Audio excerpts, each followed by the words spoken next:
Hello. My name's Hesham. I was last on the stage in 2013 while I was still a student. I graduated, nothing solid happened. But I made the strategic move to continue being an ethnic minority. I just bided my time. And 2017, here I am again. I am nothing if not a master player of the long game.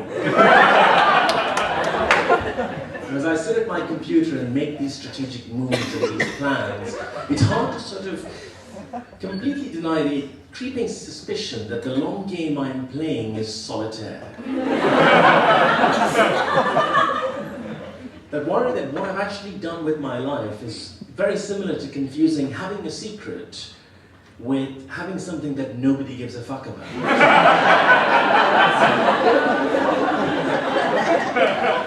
And my approach to stand-up comedy is this. I find that in my general life, not enough people ask for my opinion about things that I do. They should ask me about. So I choose to bring those materials here and inflict them upon, if not willing, captive audiences. So what I'm going to talk about, because of the BME smoker, is I'm going to talk about equality and diversity training. Okay. Only one fan in the audience. It's a huge disappointment, but I'm just hoping the rest of you will chip in and work with her. Now, if you haven't had a chance to do equality and diversity training, for the majority of you, don't worry, age is on your side. Time may not be. But that's a general species problem. Age is definitely on your side.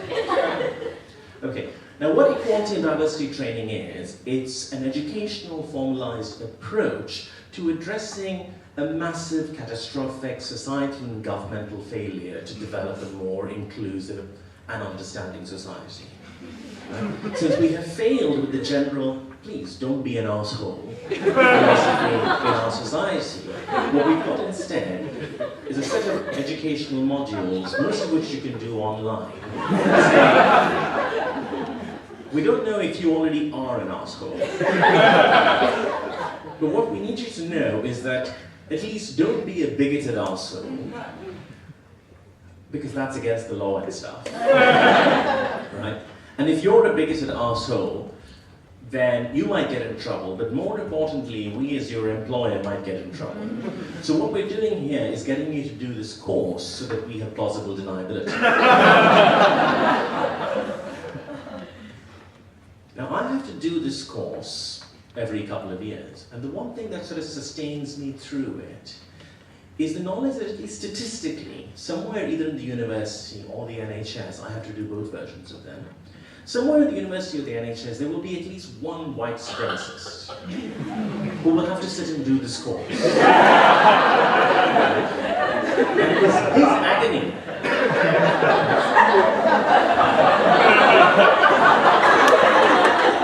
that sustains me through this. Because these courses, like all government and higher education information, essentially have a particular format where you have taken the various case scenarios and their photographs, and the photographs have a very clear set of rules about them, right? So there will be characters, and characters will alternatively be male, female, obviously Muslim, occasionally Sikh. Right? And then they will go through white person, black person, brown person, Chinese person, and then repeat. Okay?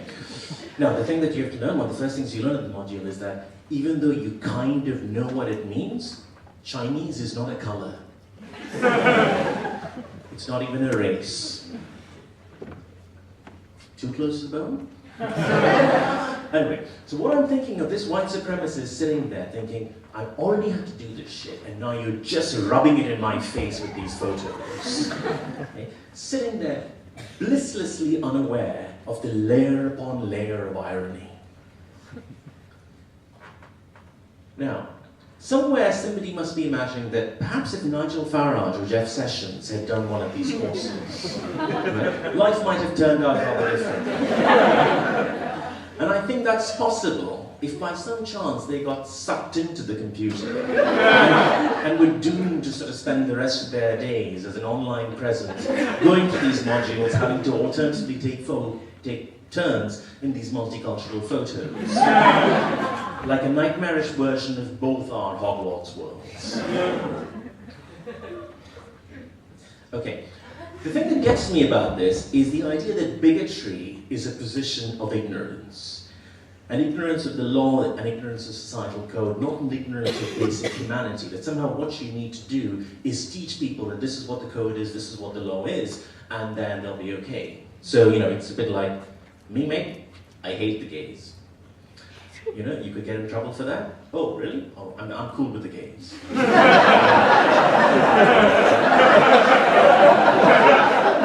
As if that's the way the whole position works. Because what you're doing is thinking that you will educate people, and what they will learn are the rules of this new world that we aspire to create. And they will learn to structure their actions and their words so that they can play out these roles as we think they ought to be played out, as we all continue as actors on the stage of life.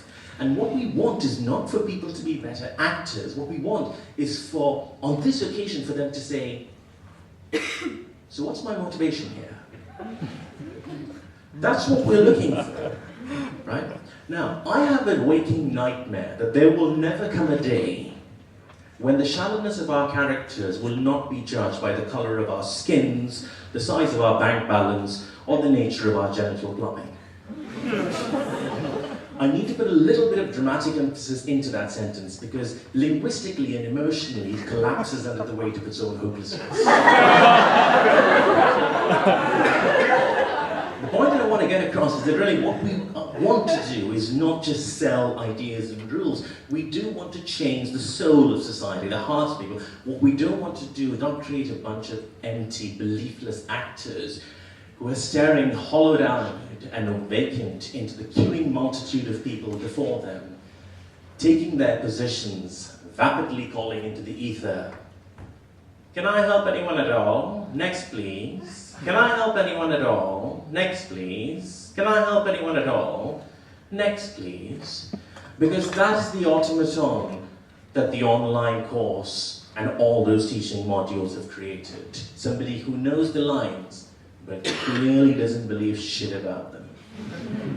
You've been absolutely delightful. Thank you very much.